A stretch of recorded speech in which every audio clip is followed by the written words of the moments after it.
గాంధీ అనగానే ఏం గుర్తొస్తుంది మీకు ఫస్ట్? సన్నని వ్యక్తి, బ్రిటిష్ సామ్రాజ్యం మీద దండెత్తిన తీరు, స్వాతంత్ర్యం తెచ్చిన వ్యక్తి, శక్తి. గాంధీ అనగానే ఈ మధ్య కాలంలో గాడ్సే అనే పేరు కూడా ఎందుకు వినిపిస్తుంది? దేశానికి స్వాతంత్ర్యం రావడం అనే ఒకానొక క్రమ పరిణామంలో జరిగిన కొన్ని ఘట్టాల్లో గాంధీజీ స్పష్టంగా మిస్టేక్స్ చేశారు అన్నది గాడ్సే వాదన. గాంధీని ఎందుకు చంపాను అనే వాటిలో సుస్పష్టంగా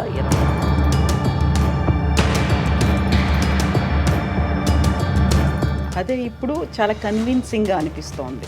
గాంధీని గాడ్సే చంపడం తప్పేమో తప్ప చంపడానికి ఒకానొక ప్రేరేపించిన ఘట్టాలు మాత్రం రైట్. కారణాలు ఏవైతే ఉన్నాయో హేతుకమే అనిపిస్తుంది సుస్పష్టంగా. గాంధీ కనుక తప్పు చేయకపోయి ఉంటే డివిజన్ అనేది జరగకపోయేది, పాకిస్తాన్ అనేది ఉండకపోయేది, భారతదేశంలోనే భాగస్వామ్యమయ్యేది. ఇప్పుడు జరుగుతున్నటువంటి కంటిన్యూస్గా అవుతున్నటువంటి కాన్సిక్వెన్సెస్ ఇవన్నీ చూసిన తర్వాత నిజమే కదా, జరగకుండా ఉంటే బాగుండేది కదా, విభజన అనేది లేకుండా ఉంటే బాగుండేది కదా. బట్ అలాంటి పరిస్థితులు అప్పుడున్నాయా? ముస్లింలకు సంబంధించిన ఖలీఫా యొక్క ప్రాధాన్యాన్ని బ్రిటిష్ గవర్నమెంట్ తగ్గిస్తోంది అనే దాన్ని ఆధారం చేసుకొని ఖిలాఫత్ మూమెంట్ని భారతదేశంలోకి తీసుకురావడం ద్వారా డైరెక్ట్గానో ఇండైరెక్ట్గానో గాంధీజీ కూడా నిలుస్తారు. దాంతో స్వాతంత్ర్య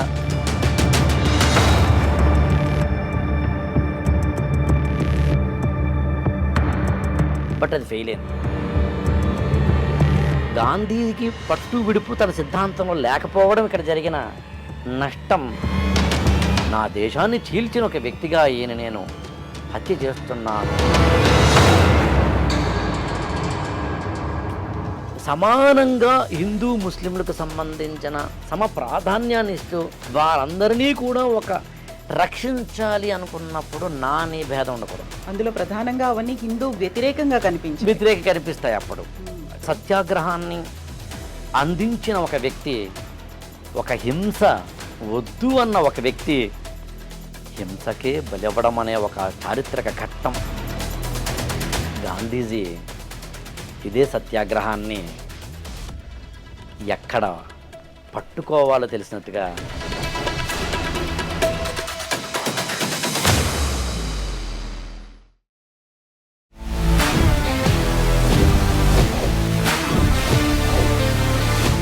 వెల్కమ్ టు ఐ డ్రీమ్ అవి ఇవి with Akella on Gandhi versus Godse. Akella Raghavendra గారు నమస్కారం. నమస్తే అండి. గాంధీ అనగానే ఏం గుర్తొస్తుంది మీకు ఫస్ట్? సత్యాగ్రహం, అహింస, ఒక సన్నని వ్యక్తి, బ్రిటిష్ సామ్రాజ్యం మీద దండెత్తిన తీరు, స్వాతంత్ర్యం తెచ్చిన వ్యక్తి, శక్తి. గాంధీ అనగానే ఈ మధ్య కాలంలో గాడ్సే అనే పేరు కూడా ఎందుకు వినిపిస్తుంది ఇమ్మీడియట్గా? గాంధీని చంపిన వ్యక్తి గాడ్సే కాబట్టి భారత స్వాతంత్ర్యం రావడానికి కారణమైన ప్రధానమైన నాయకుల్లో గాంధీ ఒకరు. అలాంటి గాంధీని ఒక గాడ్సే అనే వ్యక్తి కాల్చి చంపడం అనేది భారతదేశ చరిత్రలోనే కాదు, ప్రపంచ చరిత్రలోనే ఒక విషాదకరమైన సంఘటన మాత్రమే కాదు, ఆశ్చర్యకరమైన సంఘటన మాత్రమే కాదు, ఆలోచన రేకెత్తించిన సంఘటన కూడా. అందుకని గాంధీ అనగానే భారత స్వాతంత్ర్యం వచ్చిన ఒక 25 ఏళ్ళు, 30 ఏళ్ళు, 40 ఏళ్ళు అంటే 1990ల వరకు గాడ్సే పేరు పెద్దగా రాకపోయినా వినకపోయినా తర్వాత మాత్రం ముఖ్యంగా గత 10-15 ఏళ్లలో మాత్రం గాడ్సే చరిత్ర, గాడ్సే రాసిన వాంగ్మూలం, అంటే ఇది నాథురాం వినాయక్ గాడ్సే నేను ఎందుకు గాంధీని హత్య చేశాను, ఈ టైప్ ఆఫ్ బుక్స్ మనకి రావడం వల్ల the tone, the voice, the version of Godse కూడా ప్రపంచానికి తెలిసింది. ఇప్పుడు స్వాతంత్ర సంగ్రామం, అహింసాయుతంగా జరిగినటువంటి ఒక పోరాటం, వీటన్నిటికీ సంబంధించి మనకు స్వాతంత్రం వచ్చింది, సెలబ్రేట్ చేసుకుంటున్నాము. విత్ ఇన్ ఏ ఇయర్ హత్య జరిగింది. ఆ తర్వాత గాడ్సేని ఒక హీరోగా ప్రొజెక్ట్ చేయడం అనేది మీరు చెప్పినట్టుగా ఈ 10-15 సంవత్సరాల్లో రీజన్స్ ఏమై ఉంటాయి? ఎవరు ఏమైనా ఫ్రేమ్ చేశారా? ఇది ఒక రకంగా పుష్ చేస్తూ వస్తున్నటువంటి సిద్ధాంతమా? అదేం కాదండి. బేసికల్గా ఏంటంటే గాంధీ మహాత్ముడికి సంబంధించిన ఒక ఇంపాక్ట్, ఒక ఇంప్రెషన్, ఒక ఇన్ఫ్లుయెన్స్ భారతదేశం మీద తరం నిరంతరం ఎలాగూ ఉంటుంది. 1947 ఆగస్టు 15 భారతదేశానికి స్వాతంత్ర్యం వచ్చింది. స్వాతంత్ర్యం వచ్చిన ఒక 5.5 నెలలకే 1948 జనవరి 30 గాంధీని గాడ్సే హత్య చేశారు. అంటే ఒక 5.5 నెలల్లోనే దేశానికి స్వాతంత్ర్యాన్ని తీసుకొచ్చిన ఒక వ్యక్తిని, ఒక శక్తిని హత్య చేయడం అనేది చాలా అతిపెద్ద సంఘటన. ఎందుకు జరిగి ఉండాలి? గాంధీ సంబంధించిన సిద్ధాంతాలు కానీ, గాంధీకి సంబంధించిన ఉద్యమాలు లాంటి వాటిని కానీ, నాకేమీ ఆయనతోటి వ్యక్తిగతమైన వైరుధ్యమో, విభేదమో, శత్రుత్వమో లేనే లేదని స్పష్టంగా గాడ్సేనే చెప్తారు. వ్యక్తిగా నాకేమీ కక్ష లేదు, పగ లేదు, ప్రతీకారం లేదు. ఆయన సిద్ధాంతాలు ఆయనకు ఉండొచ్చు, కానీ దేశానికి స్వాతంత్ర్యం రావడం అనే ఒకానొక క్రమ పరిణామంలో జరిగిన కొన్ని ఘట్టాల్లో గాంధీజీ స్పష్టంగా మిస్టేక్స్ చేశారు అన్నది గాడ్సే వాదన. ఇంకా గమనించాల్సిన విషయం ఒకటి ఉంది. గాంధీని చంపేసిన తర్వాత గాడ్సే తను కాల్చుకోలేదు, పారిపోలేదు, అజ్ఞాతంలోకి వెళ్ళిపోలేదు. తానే స్వయంగా పోలీసులకి లొంగిపోయారు, సరెండర్ అయిపోయారు.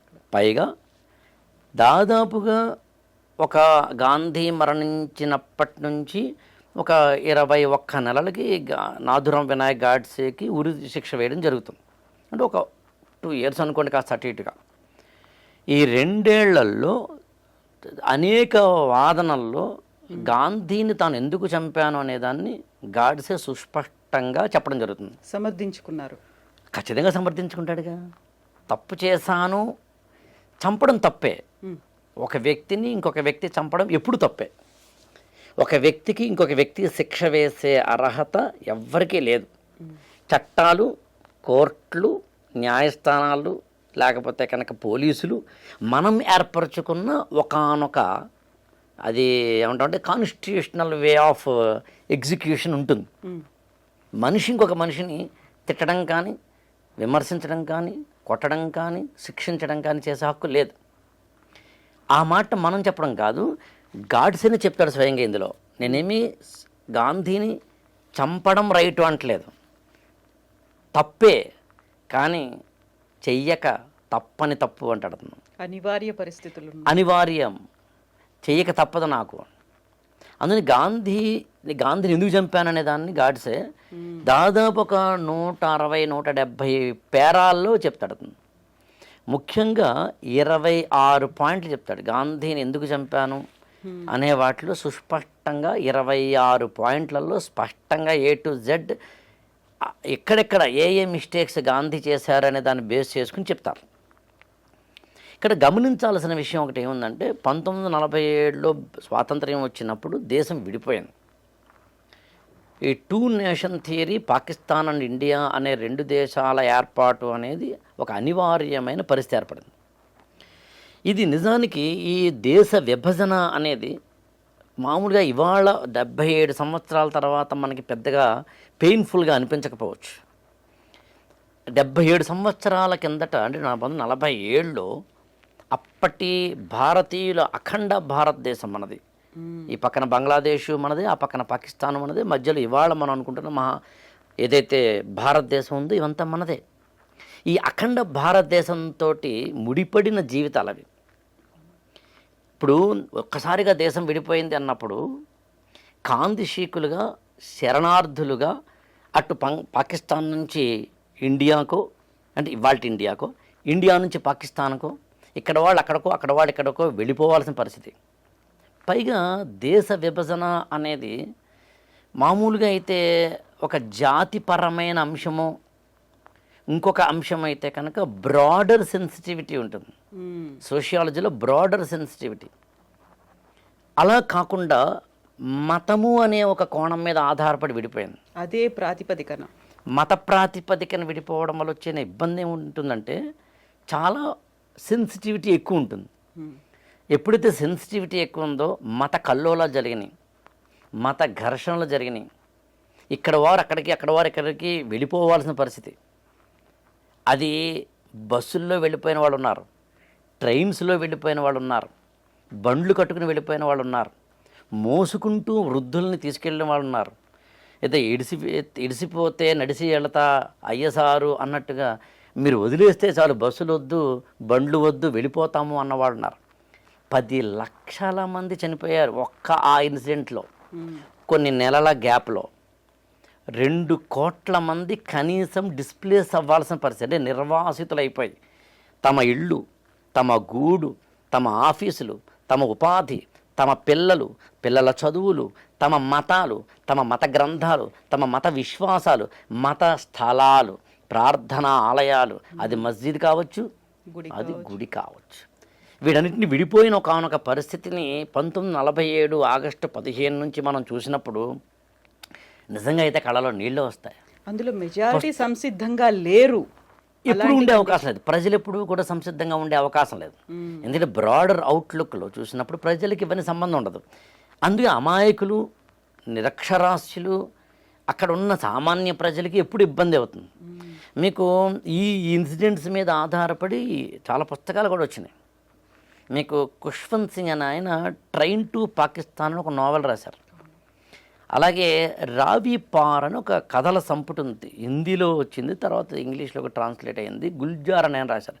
గుల్జార్ అంటే ఫేమస్ లిరిసిస్ట్. ఆ కథల సంపుటి టైటిలే రావి పార్. రావి పార్ అంటే రావి అనే నదిని దాటడం అని. మనకి బియాసు, సట్లజు, సింధు, రావి నదులు భారత పాకిస్తాన్ల మధ్యన ఉంటాయి. 5 నదులు. సింధు నది నాగరికత పుట్టింది అక్కడే. అప్పట్లో ఈ అంటే కాంతి సీకులుగా శరణార్థులుగా వెళ్ళిపోవడం అనేది ఒక్కసారి ఊహిస్తేనే కానీ మనకు అర్థం కాదు. యాక్చువల్గా రోజుకి లక్షల మంది, వేల మంది ఏం దొరికితే అది పట్టుకుని వెళ్ళిపోయే ఒకనొక పరిస్థితి ఉన్నప్పుడు రావిపార్ అనే కథానికలో రాస్తారు ఆయన. ఒక ఫ్యామిలీ, 2 పిల్లలు, వాళ్ళిద్దరు కూడా కవల పిల్లలు. అదే last train to reach India, ఇంకా తర్వాత ట్రైన్స్ లేవు, వీ హ్యావ్ టు గో. 2 పిల్లలతోటి తల్లి తండ్రి కిక్కిరిసిపోయిన రైలు బోగీల్లో, అంటే 100 మంది పడతారు ఒక బోగి అనుకుంటే దాదాపు ఒక 300-400 మంది పట్టేంత రైలు బోగీల్లో పైన కూర్చుని, కింద కూర్చుని, బాత్రూంలో కూడా కూర్చుని పట్టుకుని ఒకళ్ళ మీద ఒకళ్ళు పడిపోయి వెళుతున్న ఒకనొక సందర్భంలో, అది కూడా దాదాపు ఒక 2 రోజులు 3 రోజుల జర్నీ అది రైలు, అంతేకాని కేవలం ఏదో ఒక అరగంటో గంటో కాదు. ఒక కపుల్, ఒక దంపతుల వాళ్ళకి 2 కవల పిల్లలు ఉంటే అందులో ఒక అబ్బాయి ఈ జర్నీలో చనిపోతాడు. ఆ అబ్బాయికి ఒక 5 ఏళ్ళు 6 ఏళ్ళు ఉండుండొచ్చు. చనిపోతే ఇప్పుడు ఇంకా 2 రోజులు 1.5 డేనో జర్నీ ఉంటుంది కాబట్టి చుట్టుపక్కల వాళ్ళు, అమ్మ మీ అబ్బాయి చనిపోయాడు కాబట్టి బయటనే పాడేయండి, వేరే మార్గం లేదు, లేకపోతే కంపు వస్తుంది అంటే ఒప్పుకోదు తల్లి. తండ్రి కూడా ఒప్పుకోడు. ఎంత కాదనుకున్నా చూస్తూ చూస్తూ కన్న కొడుకుని అలా వదిలేసుకుని కదులుతున్న రైల్లోంచి కింద పడేయడం జరగదు. ఆమె వెక్కి వెక్కి ఏడుస్తూ రాత్రంతా ఏడుస్తూ ఒక అర్ధరాత్రి పూట ఎప్పుడు పడుకుంటుంది ఆమె తల్లి, తనకి గుర్తు తెలియనంతగా. అప్పుడు ఆ చుట్టుపక్కల ఒకళ్ళిద్దరు ఏం చేస్తారంటే ఈ తండ్రి నెమ్మదిగా లేపి, అరే మీ ఆవిడ పడుకుంది కదా, ఈ చనిపోయిన పిల్లాడిని ఎప్పుడైనా బయటపడే, పైగా రావి నది దాటుతున్నప్పుడు మనం నదిలో పాడేస్తే పుణ్యం కలుగుతుంది, అందుకని సద్గతే లభిస్తుంది నీ కొడుకు, పని చెయ్యి, లేకపోతే కంపు కొట్టేస్తుంది అన్నప్పుడు ఆ తండ్రి ఏం చేస్తాడంటే భార్యకి తెలియకుండాను, చుట్టుపక్కల వాళ్ళు చూడకుండాను, ఇద్దరు ఇచ్చిన కంపల్షన్ తోటి పిల్లవాడిని తీసుకుని ట్రైన్లోంచి రావి నదిలోకి తోసేస్తాడు. తోసేస్తే ఆ గాల్లో ఉన్నప్పుడు ఆ శిశువు లేదా ఆ 5-6 ఏళ్ల పిల్లవాడు కెవ్వుమని అరుస్తాడు. అంటే ఈ హడావిడిలో, ఈ కంగారులో, ఈ ఎమోషన్లో, ఈ ప్రెషర్లో, ఈ బాధలో, ఈ ఆవేదనలో బతికి ఉన్న శిశువునేమో బయటకి గెంటేసి చనిపోయిన శిశువుని మాత్రం ఒడిలోనే పెట్టుకున్న ఒక తండ్రి దీన గాథని రావి పార్ అనే కథ చెప్తుంది. అదొకటే కాదు, భార్యని ఇక్కడ విడిచిపెట్టి వెళ్ళిపోయిన భర్తలు, ఆస్తుల్ని విడిచిపెట్టి వెళ్ళిపోయిన అమాయకులు ఇవాళ కూడా భారతదేశం నుంచి పాకిస్తాన్కో, పాకిస్తాన్ నుంచి భారతదేశంకో 1947లో వెళ్ళిపోయిన వాళ్ళ ఆస్తులకు ఉంటే వాటిని ఎనిమీ ప్రాపర్టీ అంటారు. ఇవాళగా ఎనిమీ ప్రాపర్టీకి సంబంధించి ఇండియాలో చట్టాలు ఉన్నాయి.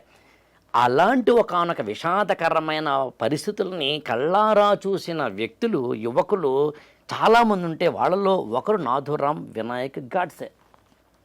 ఈ పరిస్థితి కారణం ఎవరు అన్నప్పుడు గ్లేరింగ్గా కనిపిస్తున్న ఉదాహరణ, వ్యక్తి, నేత ఎవరంటే మహాత్మా గాంధీ. గాంధీ సత్యాగ్రహము, అహింస, లేకపోతే ఉపవాస దీక్ష, నిరాహార దీక్ష, మౌనవ్రతము అలాంటి అత్యున్నతమైన సిద్ధాంతాలని ప్రపంచ చరిత్రలోనే ఏ నాయకుడు తీసుకురాలేదు. మీకు అమెరికన్ విప్లవమైన, ఫ్రెంచ్ రెవల్యూషన్ అయినా, even Russian and Chinese revolution ఎక్కడ చూసినా హింసాత్మకతతోటి ఉంటుంది. సత్యాగ్రహము, ధర్మాగ్రహము, అహింస, ఉపవాస దీక్ష, మౌనవ్రతము, నిరాహార దీక్ష ఇలాంటి వాటితో ఉండవు. ఆ విషయంలో ఖచ్చితంగా గాంధీ ఇచ్చిన మార్గం చాలా గొప్పది. కానీ అదే సమయంలో గాంధీ తప్పులు చెయ్యలేదు అనడానికి కూడా మనం ముందుకు వెళ్ళడానికి లేదు. చరిత్ర చెప్తుంది సుస్పష్టంగా. విచిత్రం ఏంటంటే గాంధీ చనిపోవడానికి ఒక 1 వీక్ ముందు, అంటే జనవరి 22, 1948న టీజీ టెండూల్కర్ అనే ఒక రచయిత గాంధీ మీద 6-7 పుస్తకాల వాల్యూమ్లు మహాత్మా అనే పేరుతోటి రిలీజ్ చేస్తారు. అంటే అప్పటికి రాస్తారు ఆయన. అది స్వయంగా గాంధీ దగ్గరికి వెళ్ళి గాంధీజీకి చూపించి స్పెల్లింగ్ మిస్టేక్లతో సహా, ఐఫన్లతో సహా, ఫుల్ స్టాప్లతో సహా, కామాలతో సహా, కోలన్లు, సెమీకోలన్లతో సహా కరెక్షన్ చేయించుకుంటారు. అదొక ప్రాసెస్లో దాదాపు 1 year 2 years పాటు జరుగుతుంది. అది ఇండియన్ గవర్నమెంటే పబ్లిష్ చేసింది. సాక్షాత్తు జవహర్లాల్ నెహ్రూనే దాన్ని ఎండార్స్ చేశారు. గాంధీయే స్వయంగా క్రాస్ చెక్ చేసి బయటకు వచ్చిన పుస్తకాలు. అందులో కూడా గాంధీజీ చేసిన మిస్టేక్స్ మనకి స్పష్టంగా గ్లేరింగ్గా కనిపిస్తాయి. గాంధీజీ రాసిన సత్యంతో నా ప్రయోగాలనే ఆత్మకథలో కూడా కొంతవరకు కనిపిస్తాయి. అంటే ఏతావాత గాంధీజీ యొక్క సత్యాగ్రహము లాంటి వాటికి సంబంధించిన ప్రపంచ చరిత్రలో ఆ తర్వాత వచ్చిన Martin Luther king, Nelson Mandela లాంటి వాళ్ళకి స్ఫూర్తి ప్రదాత అయిన ఒకానొక మంచి మార్గం ఉన్నప్పటికీ ఖచ్చితంగా గాంధీజీ తప్పులు చేయలేదని మాత్రం అనడానికి లేదు. ఆ తప్పులు ఏం చేశారనే దాన్ని గాడ్సే కూడా సుస్పష్టంగా చెప్పడం జరిగింది. ఇందులో ఇంకొక విషయాన్ని స్పష్టంగా మనం అర్థం చేసుకోవాలి. అదేంటంటే మామూలుగా భారతదేశం అంటేనే కొన్ని మతాల కలయిక, భాషల కలయిక, ప్రాంతాల కలయిక, భిన్నత్వంలో ఏకత్వము అనే దానికి బెస్ట్ ఎగ్జాంపుల్ ప్రపంచంలో ఏదైనా ఉంది అంటే అది భారతదేశమే. అందుకనే భారతదేశాన్ని ఉపఖండంగా చెబుతాం, సబ్ కాంటినెంట్ అంటాం. అంటే ఒక కాంటినెంట్కి ఎన్ని లక్షణాలు ఉంటాయో వైవిధ్యం పరంగా అన్నీ ఉంటాయి ఈ దేశానికి అనే అర్థంలో. అందుని భారతదేశం అనేది వివిధ మతాల కలయిక కాబట్టి ఒక సెన్సిటివ్ ఇష్యూగా మతపరమైన అనైక్యతో ఐక్యతో ఏదో ఒకటి మాత్రం ఈ దేశానికి ఎప్పుడూ ఉంటుంది. గాంధీజీ దాదాపు ఒక 20-21 సంవత్సరాల పాటు దక్షిణాఫ్రికాలో ఉన్నారు. ఒక లాయర్గాను, బారిస్టర్గాను పనిచేశారు. అక్కడ ఆయన సత్యాగ్రహం లాంటి వాటికి సంబంధించిన సక్సెస్ని లేదా విజయాలను చవి చూసిన వ్యక్తే. ఆ తర్వాత ఇండియాకు వస్తారు ఆయన. 1915 జనవరి 9 ఆయన ఇండియాకు వచ్చారు. నేను జనవరి 9 అనే డేట్ కూడా ఎందుకు చెప్పానంటే ఇవాళకి భారత ప్రభుత్వము ప్రవాసీ భారత దివస్ అని జనవరి 9ని చేస్తుంది. అంటే వివిధ దేశాల్లో ఉన్న భారతీయులందరూ, ప్రవాస భారతీయులందరూ భారతదేశానికి చేస్తున్న కాంట్రిబ్యూషను, వాళ్ళు ఆయా దేశాల్లో స్థానికంగా చేస్తున్న కాంట్రిబ్యూషన్ని స్మరించుకుంటూ మనం ప్రవాసీ భారత దివస్ అని చేస్తాం. ఆ ప్రవాసీ భారత దివస్ని జనవరి 9ని ఎందుకు చేస్తామంటే ఆ రోజునే భారతదేశానికి 1915లో గాంధీ మహాత్ముడు వచ్చాడు కాబట్టి. ఒక ప్రవాస భారతీయుడై భారతదేశానికి తిరిగొచ్చి భారతదేశ స్వాతంత్ర్యాన్ని సాధించడానికి తన యొక్క అన్ని అంటే త్యాగాలను చేసి, మళ్ళీ ఈ పదం కూడా నాథురాం వినాయక్ గాడ్సేనే చెప్తారు తన వాంగ్మూలంలో. ఆయన చాలా కష్టాలు పడ్డారు, ఆయన చాలా తన యొక్క అంటే వ్యక్తిగతమైన వాటన్నిటిని వదులుకున్నారు, నేనే కాదంటం లేదు అనే అర్థం వచ్చేలాగా. సో అలాంటి గాంధీ మహాత్ముడు భారతదేశానికి వచ్చిన రోజు మనం ప్రవాసీ భారత దివసం చేస్తాం. ఇక్కడ చాలా విపులంగా మనం సుస్పష్టంగా ఒక 4-5 పాయింట్లు చెప్పుకోవాలి. అందులో ఒకటి ఏంటంటే 1915లో మహాత్మా గాంధీ భారతదేశానికి వచ్చే సమయానికి భారతదేశంలో స్వాతంత్ర్య పోరాటం ఉవ్వెత్తున జరుగుతోంది. అప్పటికే ఆయన దక్షిణాఫ్రికాలో ఒక విజయం సాధించిన నేత.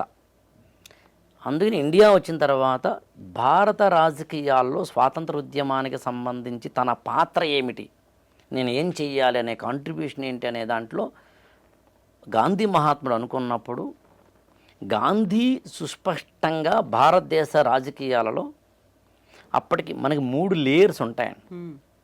Higher level and upper class, lower class, middle class. Jawaharlal Nehru కానీ, మోతీలాల్ నెహ్రూ కానీ, చిత్తరంజన్ దాస్ అంటే ఒక మనకి భారతదేశంలో 1885లో ఇండియన్ నేషనల్ కాంగ్రెస్ వచ్చే సమయానికి భారత రాజకీయాలకు సంబంధించి ఇప్పుడు మనం మాట్లాడుతున్న 1915 అనుకుంటే, అక్కడో 15 ఇక్కడో 15 ఒక 30 ఏళ్ళు అనుకుంటే, ఈ ఎవరైతే లీడర్లుగా మనం చెబుతామో వాళ్ళందరూ కూడా హయ్యర్ క్లాస్కి మాత్రమే, ఎడ్యుకేటెడ్ స్ట్రాటాకి మాత్రమే లిమిట్ అయిన వాళ్ళు. ఒక ఫిరోజ్ షా మెహతా కానీ, దాదాబాయి నౌరోజీ కానీ, బాలగంగాధర తిలక్ కానీ, గోపాలకృష్ణ గోఖలే కానీ. నేను ఈ 4 పేర్లు ఎందుకు చెప్పానంటే ఈ 4 పేర్లు ఈయన చెప్పారు కాబట్టి. నేను ఇవాళ తీసుకుంటున్న ఈ వాక్యాలన్నీ కాస్త అటు ఇటుగా ఇందులోంచి తీసుకుంటున్నవే. మరి పదే ప్రతిసారి ఫుట్ నోట్ నేను చెప్పలేకపోవడం తప్ప ఈయన చెప్పిన మాటల్ని కొంచెం కోటబుల్గా చేస్తున్నాను. ఈ 4 నాయకుల్ని ఎందుకు గాసే చెప్తారంటే, ఈ 4 అంటే ఇందాక నేను చెప్పిన ఫిరోజ్ షా మెహతా కావచ్చు, దాదాబాయి నౌరోజీ కావచ్చు, బాలగంగాధర తిలక్ కావచ్చు, అయితే గోపాలకృష్ణ గోఖలే కావచ్చు. గోఖలే అంటే సాక్షాత్తు గాంధీ మహాత్ముడి యొక్క గురువు, రాజకీయ గురువు. ఈ 4 భారతదేశంలో 1915 నాటికి అంటే ఇండియాకి దక్షిణాఫ్రికా నుంచి గాంధీ మహాత్ముడు వచ్చే సమయానికి అప్పర్ క్లాస్ నుంచి లోయర్ క్లాస్ వైపుకి, మిడిల్ క్లాస్ మీదుగా భారత స్వాతంత్ర ఉద్యమాన్ని తీసుకెళ్తున్న రోజులు అవి. అదే టైంలో లాల్ బాల్ పాల్ అనేది ముగ్గురి త్రయం కూడా వినిపించింది. ఎగ్జాక్ట్లీ. ఈ ప్రాసెస్లో మిడిల్ క్లాస్ మీదుగా లోయర్ క్లాస్కి వెళుతున్న ఒకనొక రాజకీయ పరిణామ దశని అర్థం చేసుకున్న వ్యక్తి మహాత్మా గాంధీ. అదే సమయంలో ఇంకొకటి ఏం జరిగింది అక్కడంటే, ఇప్పుడు చెప్పిన ఈ 4 కూడా 1915 నుంచి 1920లకు వచ్చేసరికి మరణించడం కూడా జరిగింది, కాస్త అటు ఇటుగా. అంటే ఎవరైతే రాజకీయ పరంగా మిడిల్ క్లాస్లోంచి లోయర్ క్లాసులోకి భారత స్వాతంత్ర ఉద్యమాన్ని తీసుకెళ్తున్నారో ఆ సమయానికి 4 కూడా వివిధ కారణాల వల్ల ఒక 4-5 ఏళ్ల గ్యాప్లో మరణించడం వల్ల సరిగ్గా అప్పటికి భారతదేశంలోకి వచ్చి గాంధీ 5 ఏళ్ళు అవుతుంది, అంటే 1920. 1920ని గాంధీ మహాత్ముడు ఎలా చూస్తారంటే, ఈ 4 కూడా రాజకీయ మీద, ఎవర్నిక మీద అంటే తెర మించి వెనక్కి వెళ్ళారు కాబట్టి ఇప్పుడు మాస్ మూమెంట్గా తీసుకురావడానికి ఒక అవకాశం ఏర్పడింది. కాబట్టి రాజకీయ శూన్యత, పొలిటికల్ వ్యాక్యూమ్ని భర్తీ చేసిన వ్యక్తిగా, అందుకనే కొల్లాయి కట్టి ఒక తుండుగుడ్డ మాత్రమే కట్టుకొని షర్ట్ కూడా వేసుకోకుండా, ఏ ఆచ్ఛాదన లేకుండా, ఒక చిన్న కళ్ళజోడు మాత్రమే, ఒక చిన్న కర్ర మాత్రమే పట్టుకుని అవసరమైతే పాదయాత్రలు, అవసరమైతే నిరాహార దీక్షలు లాంటి వాటితోటి ఒక వినూత్నమైన సత్యాగ్రహ దీక్షను భారతదేశానికి అందించి 1920ల నాటికి మాస్ మూమెంట్ లీడర్గా ఎదిగిన వ్యక్తి మహాత్మా గాంధీ. అప్పటికి సామాన్యుడికి ప్రతినిధిగా కూడా భావించారు ఆయన వేషాన్ని చూసిన తర్వాత. ఎగ్జాక్ట్లీ, అందులో డౌట్ లేదు. కానీ గమనించాల్సిన విషయం ఏంటంటే, భారతదేశంలో ముస్లింలకు సంబంధించి వారి వెనకబాటుతనం, వారిలో ఒక అంటే సమాజంలో వెనకబడిపోకుండా ఉండి వారిని అభ్యున్నతిలోకి తీసుకెళ్ళాలి అనే ఒక ఉద్యమం అలీఘర్ మూమెంట్ అని వస్తుంది. అలీఘర్ ముస్లిం యూనివర్సిటీ అని మనం హిస్టరీలో చదువుతాం. 1875 ఆ ప్రాంతంలో వస్తుంది. సర్ సయ్యద్ అహ్మద్ ఖాన్ అని తీసుకొస్తారు. అలీఘర్ మూమెంట్ లాంటివి భారతదేశంలో ఒక ముస్లిం సమాజంలో సంస్కరణ తీసుకొస్తూ ముస్లిం సమాజాన్ని హిందూ సమాజంతో సమాన అభ్యున్నతి వైపు తీసుకువెళ్ళేందుకు వారిలో ఉన్న ఛాందసాలు, మూఢనమ్మకాలు, ఇతరత్రా లాంటి వాటినో పక్కన ప్రక్షాళన చేస్తూ ఇంకొక పక్కన ఆ సమాజాన్ని భారతీయ సమాజంతో సమానం చేస్తూ వారిలో కూడా విద్య, ఉపాధి లాంటి వాటిల్లోనూ, ఉమెన్ ఎంపవర్మెంట్ లాంటి వాటిలోనూ హయ్యర్ లెవెల్కి తీసుకొచ్చే ప్రయత్నం ఒకటి జరిగింది. It is a positive moment.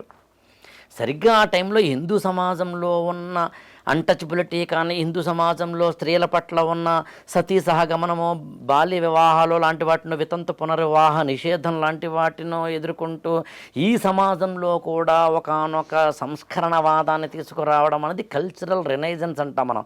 1858 తర్వాత మనకి సుస్పష్టంగా కనిపిస్తుంది సాంస్కృతిక పునరుజ్జీవనం అనే పేరుతోటి. అందులో మీకు బ్రహ్మ సమాజం కానీ, ఆర్య సమాజం కానీ, అంటే స్వామి దయానంద సరస్వతి తీసుకొచ్చిన ఆర్య సమాజం కానీ, రాజా రామ్మోహన్ రాయ్ తీసుకొచ్చిన బ్రహ్మ సమాజం కానీ, అనీబ్ సెంట్ తీసుకొచ్చిన థియోసాఫికల్ సొసైటీ లాంటివి కానీ ఈ క్రమంలో మనకు కనిపిస్తాయి. అంటే భారతీయ తత్వంలో ఉన్న, భారతీయ సమాజంలో ఉన్న వివిధ మతాలలో తమకు తాముగా ఏవైతే చిన్న చిన్న ఇబ్బందులు ఉన్నాయో వాటిని ప్రక్షాళన చేసుకుంటూ మొత్తం మీద జనజీవన స్రవంతిలో కలుపుకురావాలి అనే ఒకానొక బ్రాడర్ మెంటాలిటీ ఉన్న నాయకులతోటి కూడిన ఒక రాజకీయ వాతావరణాన్ని మనం ఒక 50-60 ఏళ్ళు చూస్తాం.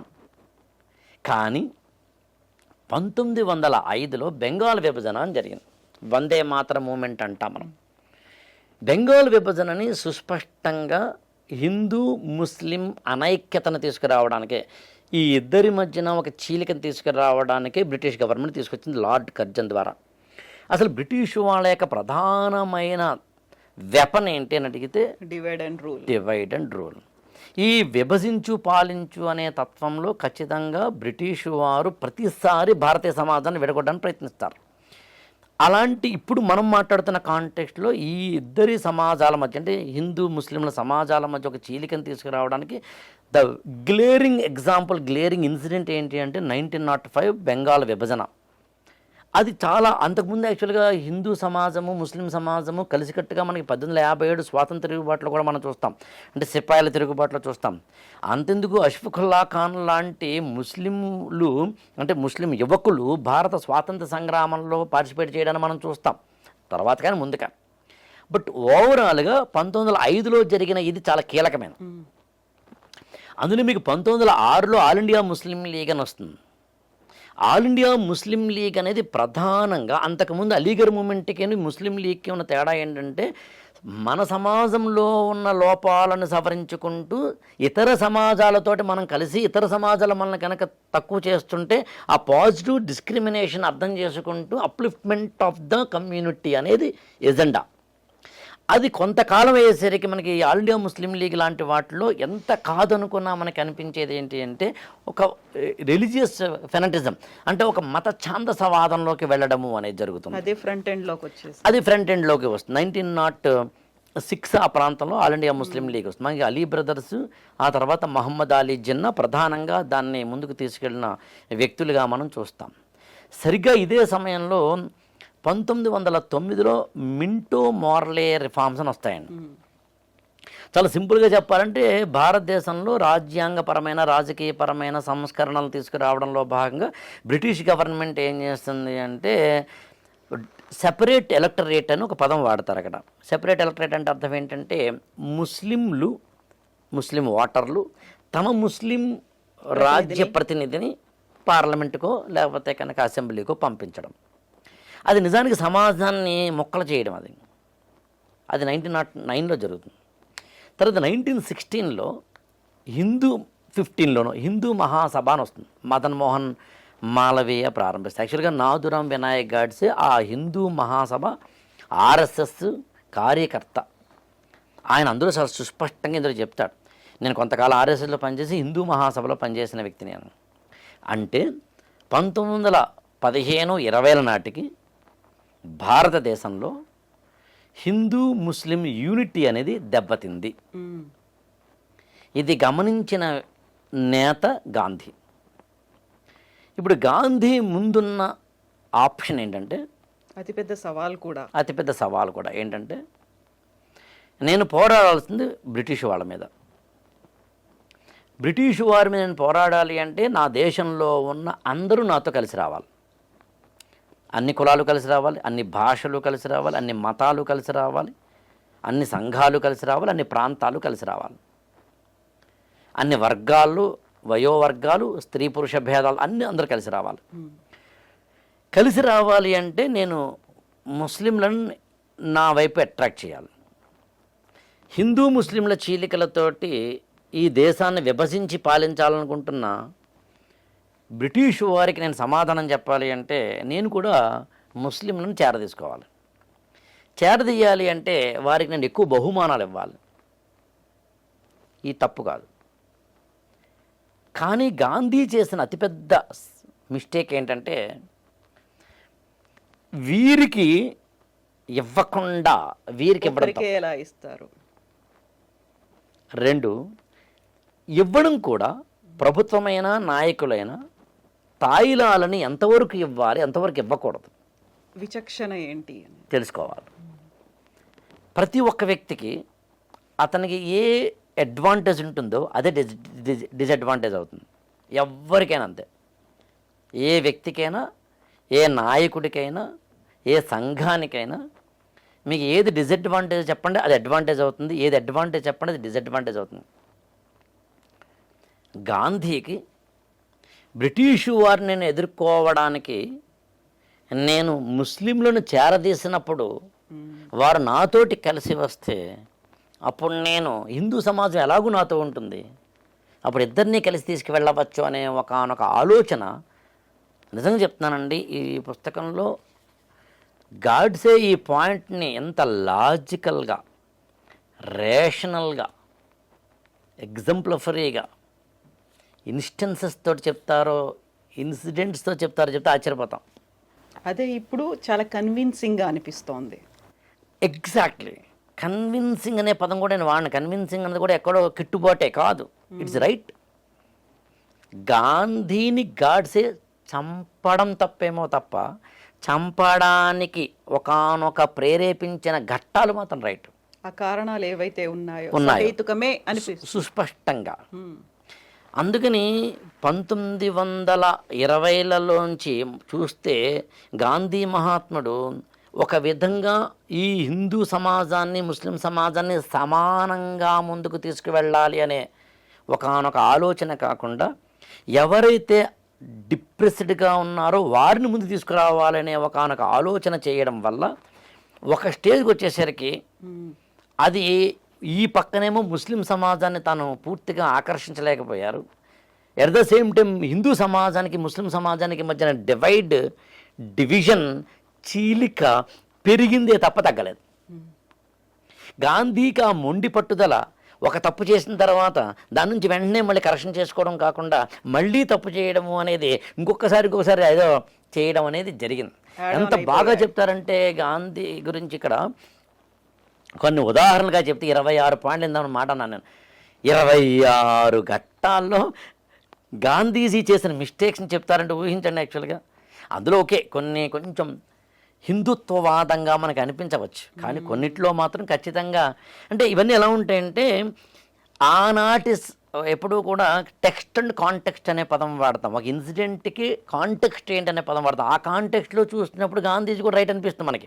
అందుకే నేను మీకు ఆశ్చర్యపోతారండి, గాంధీ పాయింట్ ఆఫ్ వ్యూలో గాడ్సేని విమర్శిస్తూ వచ్చిన పుస్తకాలు ఉన్నాయి తెలుగులో.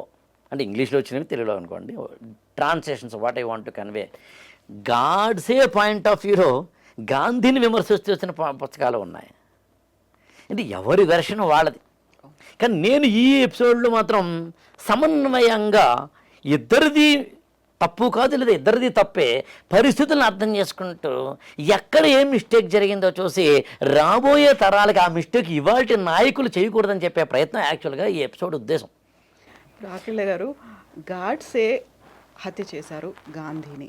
అక్కడ డివిజన్ అనేది ఉండకుండా ఉంటే బాగుండేది, ఆ తప్పు గాంధీ వల్లే జరిగింది అనేది గాడ్సే బలంగా నమ్మారు. నిజంగా అవే రీజన్స్గా ఆయన పేర్కొన్నారు కూడా.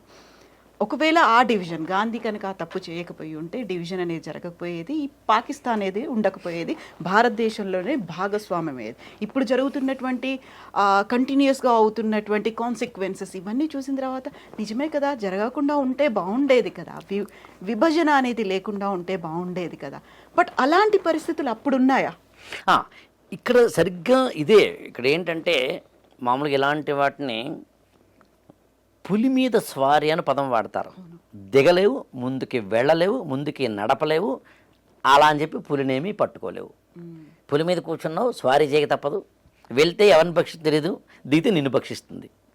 గాంధీకైనా ఎవరికైనా యాక్చువల్గా లీడర్షిప్ క్వాలిటీస్లో అక్కడే వాట్ ఆర్ యూ అని తెలుస్తుంది. యాక్చువల్గా ఎలా బ్యాలెన్స్ చేశారు అది చారిత్రకంగా ఉన్న అనేకమైన అంశాలలో మనకి కనిపించేది అదే. గాంధీ చేసిన మిస్టేక్స్గా గాడ్సే చెప్పిన 26 అన్నీ ఇక్కడ మనకి టైం సరిపోదు, కానీ ఉన్నంతలో చూస్తే ఒకటి ఖిలాఫత్ మూమెంట్. ఖిలాఫత్ మూమెంట్లో ఎక్కడో టర్కీలో ఉన్న ముస్లింలకు సంబంధించిన ఖలీఫా యొక్క ప్రాధాన్యాన్ని బ్రిటిష్ గవర్నమెంట్ తగ్గిస్తోంది అనే దాన్ని ఆధారం చేసుకొని ఖిలాఫత్ మూమెంట్ని భారతదేశంలోకి తీసుకురావడం ద్వారా ముస్లిం కమ్యూనిటీకి బాసటగా ఇండియన్ నేషనల్ కాంగ్రెస్ నిలుస్తుంది. డైరెక్ట్గాను ఇండైరెక్ట్గాను గాంధీజీ కూడా నిలుస్తారు. దాంతో స్వాతంత్ర సమర యోధులందరూ నిలుస్తారు. దీని ద్వారా కలిసి ఉండే ప్రయత్నం హిందూ ముస్లిం ఐక్యతకు సాధ్యం అనే దాన్ని ఆధారం చేసుకుని గాంధీజీ ఖిలాఫత్ మూమెంట్ తీసుకొచ్చారు. బట్ అది ఫెయిల్ అయింది. అలాగే మోప్లా తిరుగుబాటు కేరళ ప్రాంతంలో మలాబార్ అనే ఏరియాలో మోప్లాలని ఒక ముస్లిం కమ్యూనిటీ దాదాపు ఒక 1000 సంవత్సరాల కిందట అరబ్ కంట్రీస్ నుంచి భారతదేశానికి వచ్చిన వారు ఇప్పటికీ ఉన్నారు.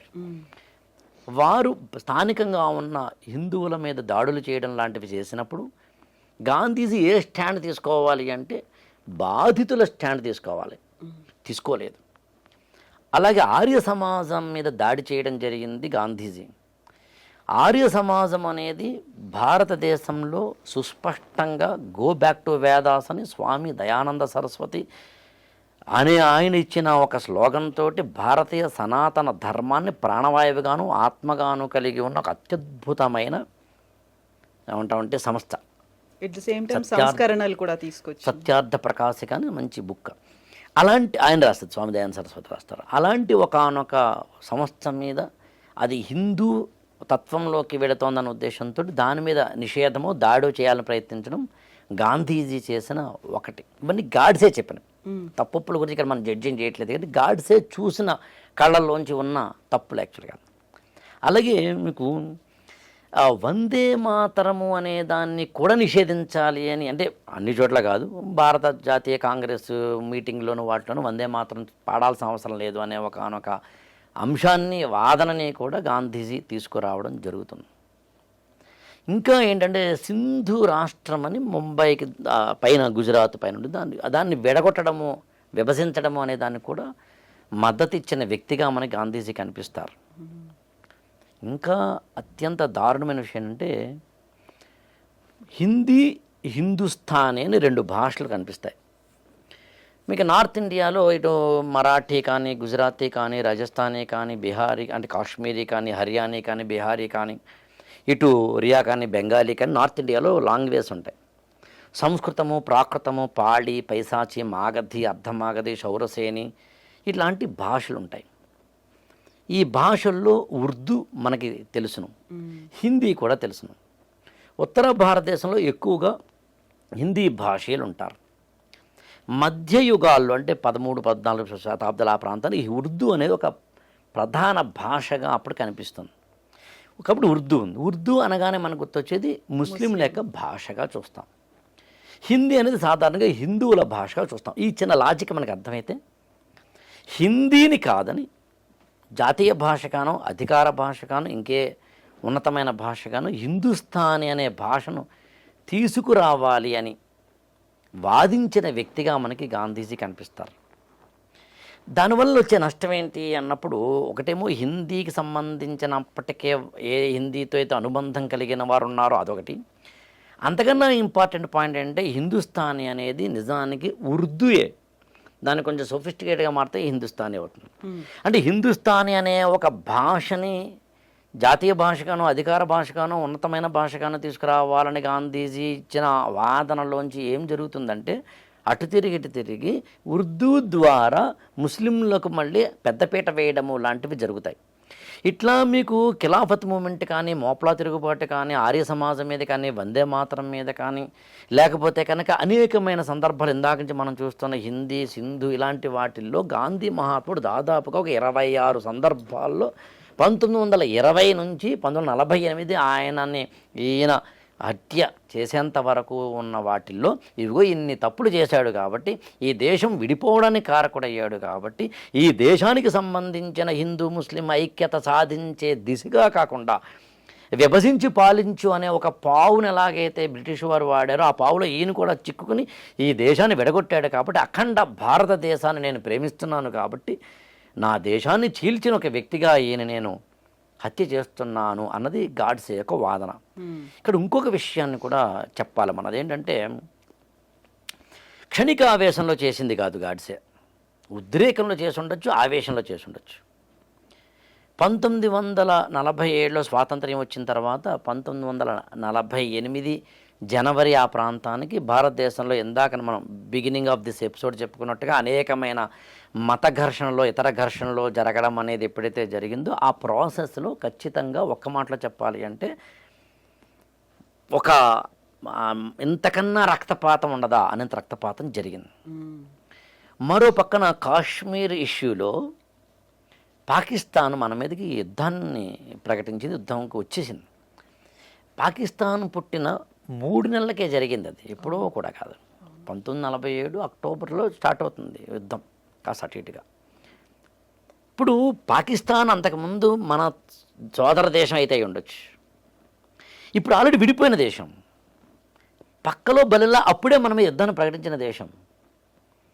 ఈ అల్లకల్లోలాలు మత ఘర్షణలు పరాకాష్ఠకు చేరుతున్న దశ. ఈ దశలో గాంధీజీ జనవరి 13, 1948 ఆయన ఏమంటామంటే నిరాహార దీక్ష చేస్తారు. మామూలుగా గాంధీజీకి నిరాహార దీక్ష చేయడం అనేది ఒక అత్యంత కీలకమైన ఆయుధాల్లో ఒకటి. ఆయన నాకు తెలిసి ఆయన మొత్తం జీవితంలో 18 వరకు నిరాహార దీక్షలు చేశారు ఇండియాలో. 18 సార్లు. 1915లో ఆయన భారతదేశానికి వస్తే 48లో మరణించే వరకు, అంటే స్వాతంత్రం పొందిన 47లో స్వాతంత్రం అనుకుంటే కనుక ఒక 32 ఏళ్ళు 33 ఏళ్ళు టైం ఫ్రేమ్లో ఆయన 18 సార్లు చేశారంటే కాస్త అటు ఇటుగా ఎవ్రీ 2 ఇయర్స్కి ఒకసారి అతిపెద్ద దీక్ష చేశారు. మధ్యలో ఇంకా చాలాసార్లు చేశారు ఆయన. అలా జనవరి 13, 1948లో ఆయన చేసిన నిరాహార దీక్ష దేనికోసం అంటే మత కల్లోలాలు సద్దుమణగడం కోసం. దాదాపు 100 మంది వరకు మత పెద్దలు, వివిధ రకాల మత పెద్దలు వచ్చి, ప్రతినిధులు వచ్చి గాంధీతో కూర్చుని మాట్లాడి ఆ నిరాహార దీక్షను విరమింప చేయడానికి ప్రయత్నిస్తారు. అది జరిగింది ఒక 5 రోజుల తర్వాత, అంటే జనవరి 18 నాటికి. అప్పుడు 7 షరతులు విధిస్తారు గాంధీజీ. ఆ 7 షరతులు కూడా దురదృష్టవశాత్తు పాకిస్తాన్కి అనుగుణంగానో, ముస్లింలకు అనుగుణంగానో, లేకపోతే కనుక పాకిస్తాన్లో ఉన్న ముస్లింలకు, ఇండియాలో ఉన్న ముస్లింలకు అనుగుణంగానే ఆ 7 ఉంటాయి తప్పించి, కానీ సమానంగా హిందూ ముస్లింలకు సంబంధించిన సమ ప్రాధాన్యాన్ని ఇస్తూ వారందరినీ కూడా ఒక రక్షించాలి అనుకున్నప్పుడు నీ భేదం ఉండకూడదు.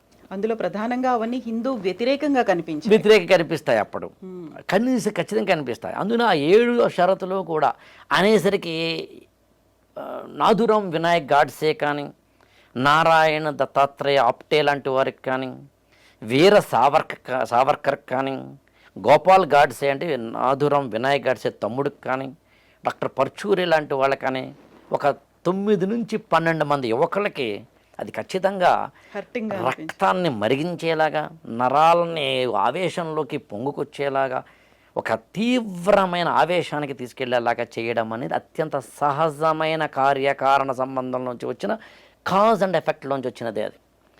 అక్కడ ఎప్పుడైతే 7 షరతులు, ఆ షరతులను మళ్ళీ పైగా పాకిస్తాన్కి భారతదేశం ఒక 55 కోట్లు ఏదో కంపెన్సేటరీగా ఇవ్వాలి లాంటి వాటికి సంబంధించి చూసినప్పుడు ఈ వ్యక్తి వల్ల ఎంత నష్టం జరిగింది అనే ఒక ఆ సిద్ధాంతం ఇంత నష్టం జరిగింది అన్నది. నేను ఇందాక ఒక మాట చెప్పాను, అదే అడ్వాంటేజ్ డిసడ్వాంటేజ్ అవుతుంది, అదే డిసడ్వాంటేజ్ అడ్వాంటేజ్ అవుతుంది అన్నట్టుగా ఆ హిందూ తత్వ భావజాలమే ఒక నాథురామ్ గాడ్సేనేమో ఒక వ్యక్తినే హత్య చేసేంత స్థాయికి ప్రేరేపించగా, గాంధీ ఏమో తాను పట్టుకున్నది అది అవసరమైతే కాలంతో పాటు దానికి రిలవెన్స్ పోతే కనుక దాన్ని వదిలేయగలగాలి అనే ఒకనొక తాత్విక చింతనలోకి వెళ్ళలేకపోవడం అనే బలహీనత కనిపిస్తుంది 79 సంవత్సరాలు అప్పుడు ఆయనకి. అందుకని 1948 జనవరి 30న బిర్లా హౌస్ ఢిల్లీలో గాంధీ అక్కడ స్టే చేస్తున్నారు కాబట్టి ఆయన రోజు సాయంత్రం పూట అక్కడ ఏమంటామంటే ప్రార్థనలు చేయడం అలవాటు కాబట్టి ఆయన ఆ ఇంట్లోంచి పక్కన ఉన్న లాన్లోకి వచ్చే ప్రయత్నం చేస్తూ ఉన్నప్పుడు సరిగ్గా సాయంత్రం 5 గంటలకి ఒక బూడిద రంగు ప్యాంటు వేసుకుని, తెల్ల చొక్కా వేసుకుని, ఒక కాకి రంగు ఒక అంటే జాకెట్ లాంటిది వేసుకున్న 37 సంవత్సరాల యువకుడు తన యొక్క మిత్రులను వెంట పెట్టుకొని పిస్టోల్నేమో పక్కన పెట్టుకొని గాంధీకి ఒక అడుగున్నర దూరంలో వెళ్ళి ఆయనకు ముందు దండం పెట్టి తలను వంచుకొని దేవుడికో అఖండ భారతదేశానికో స్మరణ చేసి పిస్తోల్తోటి 3-4 రౌండ్లతోటి కాల్చి చంపితే ఒక 20 నిమిషాలు ఆయన పెనుగులాడి అక్కడికక్కడే హే రామ్ అంటూ మరణించడం అనే ఒకనొక విషాదకర ఘట్టం జరిగిన తర్వాత దాన్ని మనం ఇవాల్టి కళ్ళల్లోంచి చూసినప్పుడు వీరి తప్ప వారి తప్ప అనేది కాకుండా 149 మంది సాక్షుల్ని పరిశీలించిన తర్వాత అప్పటి న్యాయస్థానం ఈ ఇద్దరికి అంటే నారాయణ దత్తాత్రేయ ఆప్టేకి అదేవిధంగా నాథురామ్ వినాయక్ గాడ్సే అని ఇద్దరికి మాత్రం ఉరిశిక్ష తప్పనిసరిగా వెయ్యాలి అని, వీర సావర్కర్ వినాయక్ దామోదర్ సావర్కర్ మాత్రం నిర్దోషిగా ప్రకటించబడాలి అని, మిగిలిన వారికి మాత్రం యావజ్జీవ కారాగార శిక్ష వెయ్యాలి అని ఒకానొక తీర్పునివ్వడం ద్వారా 1949 నవంబర్ 15 నాడు మార్నింగ్ 8 o'clockకి అంబాలా జైల్లో ఈ ఇద్దరికి ఉరిశిక్ష వేయడం జరుగుతుంది.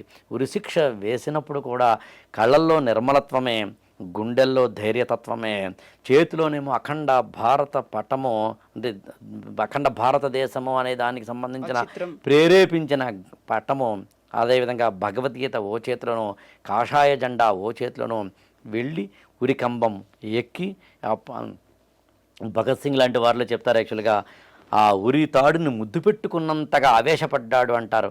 అలా వెళ్ళి ఆ నమస్తే సదా వత్సలే మాతృభూమి అంటూ ఆ మాతృదేశానికి ప్రణమిల్లి దైవదత్తంగా భావిస్తున్న మాతృమూర్తి అయిన భారతదేశానికి ఒక అత్యద్భుతమైన అర్పణ చేసి చేతిలో ఉన్న భగవద్గీత ఇతర వస్తువుల్ని పక్కనున్న ఆఫీసర్లకి ఇచ్చి అఖండ భారత్ అమర్ రహే అనే ఒకనొక నినాదాన్ని అక్కడ ఉన్న జైలు గోడలు మాత్రమే కాకుండా భారతదేశం ఆ పక్కన ఎక్కడో ఉన్న ఆఫ్ఘనిస్తాన్ వరకు, ఈ పక్కన ఎక్కడో ఉన్న మయన్మార్ వరకు వినిపించేలాగా దిక్కులు పిక్కటిల్లేలాగా చెప్పి వందే మాతర నినాదంతో అసువులు బాసిన వ్యక్తి నాథురామ్ వినాయక్ గాడ్సే.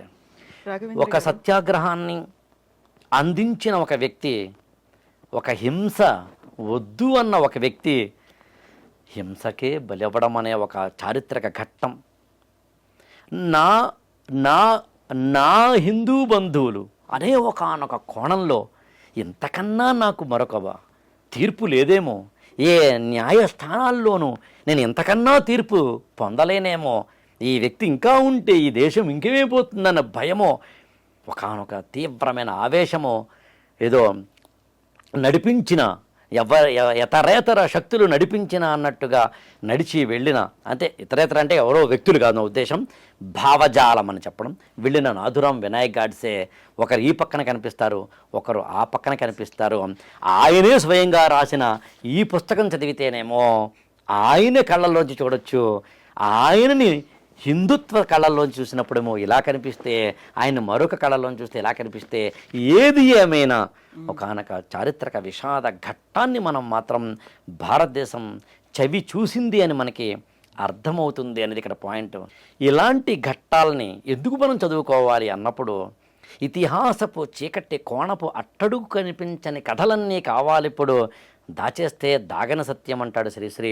నైలు నది నాగరికతలో సామాన్యుడి జీవనమెట్టిది, ప్రభువెక్కిన పల్లకి కాదు అది మోసిన బోయీలెవ్వరు, తాజ్మహల్ నిర్మాణానికి రాళ్ళెత్తిన కూలీలెవ్వరు, సామ్రాజ్యపు దండయాత్రలో సామాన్యుడి సాహసమెట్టిది. అందుకని ఇలాంటి వాటిల్లో మనం చెప్పడం ఉద్దేశం ఏంటంటే, చరిత్రకు కనిపించని వాటిని ఎలా చూడాలి, ఇవాల్టి కోణంతో ఎలా చూడాలి, ఆనాటి సిట్యుయేషన్స్లోంచి ఎలా చూడాలి, ఇవాల్టి లీడర్లు, ఇవాల్టి నాయకులు ప్రజలను తరలించేటప్పుడు కావచ్చు, ప్రాజెక్టులు కట్టేటప్పుడు కావచ్చు, సమాజానికి కావలసిన నా నీ అనే తరతమ భేదము లేకుండా నాయకుడు కనుకుంటే ప్రజల గుండెల్లో ఉంటాడు. ఒకసారి రాజకీయ అధికారంలోకి వచ్చి రాజ్యాంగాధికారంలోకి వెళ్ళిన తర్వాత, అంటే ముఖ్యమంత్రి ప్రధానమంత్రి అయిన తర్వాత, నా వాళ్ళు అందరూ అనుకోగలిగిన ఒకానొక బ్రాడ్ మెంటాలిటీ ఉంటే గొప్ప లీడర్లు అవుతారు అనడానికి గాంధీజీ ఉదంతమే ఉదాహరణ. చిన్న లైన్ చెప్పి నేను ముగిస్తానండి. సత్యాగ్రహం అంటాం మనం. అంటే ఏంటి అసలు? చాలామందికి సత్యాగ్రహం సత్యాగ్రహం అంటుంటారు. అది ఎక్స్ప్లెయిన్ చేసి నేను ముగిస్తాను మన ఎపిసోడ్ని. సత్యాగ్రహము అంటే, మిమ్మల్ని ఎవరైనా విమర్శించారనుకోండి, మీరేం చేస్తారు? తిరిగి విమర్శిస్తారు. మిమ్మల్ని ఎవరైనా కొట్టారనుకుందాం, ఏం చేస్తారు? తిరిగి కొడతారు. మిమ్మల్ని ఎవరైనా హాని కలిగించారు మీకు అనుకుందాం, మీరేం చేస్తారు? తిరిగి హాని కలిగిస్తారు. ఇది మానవ సహజ గుణం, తప్పేం కాదు. బ్రాడర్గా చూస్తే మాత్రం తప్పు, కొంచెం మన యొక్క కళ్ళతో చూస్తే తప్పు కాదు. అలా కాకుండా మిమ్మల్ని ఒకరు విమర్శించారు, మీరు ప్రతి విమర్శ చేయలేదనుకుందాం. మిమ్మల్ని ఒకరు కొట్టారు, మళ్ళీ కొట్టలేదనుకుందాం. ఏమవుతుంది? మీరు విమర్శిస్తే మళ్ళీ విమర్శిస్తారు, మీరు కొడితే మళ్ళీ కొడతారు, మళ్ళీ కొడితే మళ్ళీ కొడతారు, మళ్ళీ కొడితే మళ్ళీ కొడతారు, మళ్ళీ విమర్శిస్తే మళ్ళీ విమర్శిస్తారు. మొత్తం జీవితాంతం ఏం చేస్తామంటే కొట్టుకోవడాల్లోనే, ఘర్షణల్లోనే, తిట్టుకోవడాల్లోనే, బురద జల్లుకోవడాల్లోనే జీవితం అంతా గడిపేస్తాం. వదిలేస్తే ఏమవుతుందంటే, అవతల వ్యక్తి ఎందుకు విమర్శించానా అని ఆత్మవిమర్శన జ్ఞానంలోకి వెళ్తాడు. నువ్వు అతను చేసిన విమర్శలో ఏమీ లాజిక్ లేదా అన్న ఆత్మవిమర్శన జ్ఞానంలోకి వెళ్తావు. ఎప్పుడైతే విమర్శని నువ్వు తీసుకుని తిరిగి విమర్శ చేయకుండా దీంట్లో తప్పులను ఆలోచించే ఒకానొక సంస్కారవంతుడిగా నువ్వు ఎదిగితే, సరిగ్గా నేను చేసిన తప్పా ఒప్ప అనే సంస్కార జ్ఞానంలోకి అవతల వ్యక్తి ఎదిగితే, అప్పుడు ఏమవుతుందంటే, నేను చేసిన తప్పే అని విమర్శించిన వాడు, అతని విమర్శలో కూడా కొంత న్యాయం ఉందిలే అని విమర్శను తీసుకున్నవాడు అనుకున్నప్పుడు, ఇద్దరు ఎదురుకుండా కూర్చుని కరచాలనం చేసుకుని ఒకరికొకరు సారీ చెప్పుకుంటే, అంటే క్షమాగుణాన్ని ప్రదర్శిస్తే అప్పుడు స్నేహ బాంధవ్యం ఏర్పడుతుంది. 1+1 = 2, అది గణితం. 1+1 = more than 2, అది జీవితం అనే విషయం ఈ ఇద్దరికి అర్థమైనప్పుడు, కొట్టుకోవడం, తిట్టుకోవడం, విమర్శించుకోవడం, బూతులు తిట్టుకోవడం, హింసాత్మకంలోకి వెళ్ళడం జంతు ప్రవృత్తని ఒక విశాల దృక్పథంలోకి, ఆలోచన ధోరణిలోకి వెళ్ళినప్పుడు, మానసికంగా శుద్ధి కలిగి, విమర్శనాత్మకంగా ఆలోచించగలిగి, బ్రాడర్ మెంటాలిటీలోకి వెళ్ళినప్పుడు, అప్పుడు ఖచ్చితంగా ఆ ఇద్దరిలోనూ కూడా ఒక సంస్కారవంతమైన ఒక స్నేహ బాంధవ్యం ఏర్పడేందుకు అవకాశం ఉంటుంది అనేది అర్థమైతే అదే సత్యాగ్రహం. దీన్ని ఒక్క నిమిషంలో ముగిస్తాను. దీన్ని మహాభారతంలో ధర్మాగ్రహం అంటారు. అప్పటికే అరణ్యవాసము, అజ్ఞాతవాసం అయిపోయిన తర్వాత, అప్పటికే రాయబారాలు 2-3 అయిపోయిన తర్వాత, ఇక యుద్ధం చేయక తప్పదనే పరిస్థితిలో చివరి సమయంలో మనకి కృష్ణుణ్ణి రాయబారానికి పంపిద్దామని పాండవులు అనుకుంటారు కౌరవుల దగ్గరికి. అప్పుడు ధర్మరాజు మాట్లాడిన కొన్ని మాటలు కనుక వింటే ధర్మాగ్రహము, సత్యాగ్రహం అంటే ఏంటో అర్థమవుతాయి. మనం యుద్ధానికి వెళ్తాం, వాళ్ళు యుద్ధానికి వస్తారు. మనమే గెలుస్తామన్న గ్యారంటీ ఉందా? 50-50. వాళ్ళు ఓడిపోతారు నువ్వు అనుకుంటున్నావు, నిన్ను ఓడించడం ఎలాగని వాళ్ళు అనుకుంటున్నారు.